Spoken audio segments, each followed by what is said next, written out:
Ini rahasia supaya kalian bisa paham JavaScript dalam 8 minggu. Hari pertama, kamu harus belajar dasar-dasar internet. Hal ini penting untuk kamu yang baru mulai belajar coding. Nah, di hari kedua, kita akan belajar mengenai JavaScript. Pertama, kamu harus tahu kalau JavaScript adalah bahasa pemrograman. Nah, JavaScript ini bisa berjalan di server dan juga bisa berjalan di browser. Nah, yang pertama kali kamu pelajari adalah JavaScript yang berjalan di sisi browser. Sisanya di minggu pertama kamu harus mulai hands-on JavaScript. Pelajari tentang variabel, data type, dan typecasting. Kamu harus bisa membedakan mana yang dimaksud tipe data string, integer, boolean, float, dan double.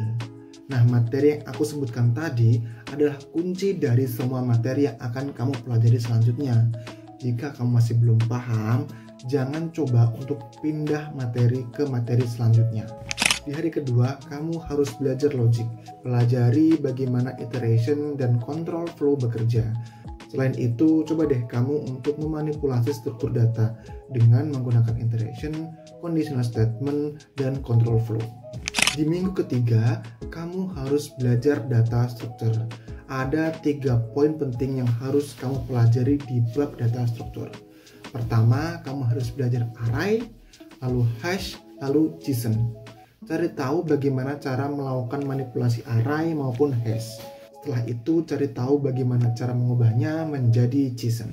Pada minggu keempat, kamu harus belajar function.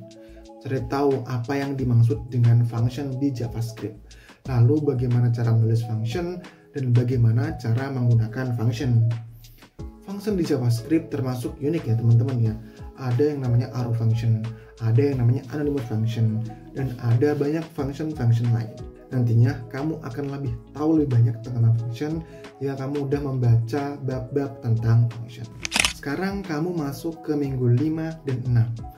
Setelah kamu tahu tentang function JavaScript, sekarang kamu harus belajar bagaimana cara manipulasi DOM dengan menggunakan JavaScript. Setelah itu, kamu harus belajar tentang pemanggilan data menggunakan API. Coba kamu pelajari tentang bagaimana nge-fetch data JSON menggunakan JavaScript. Sekarang ada di minggu 7 dan minggu ke-8. Di minggu ini, kamu bisa membuat portofolio dengan menggunakan JavaScript.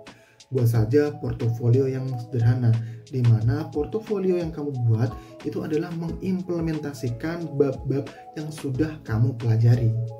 Baiklah, sampai sini dulu. Komen kalau ada yang pengen kamu pelajari.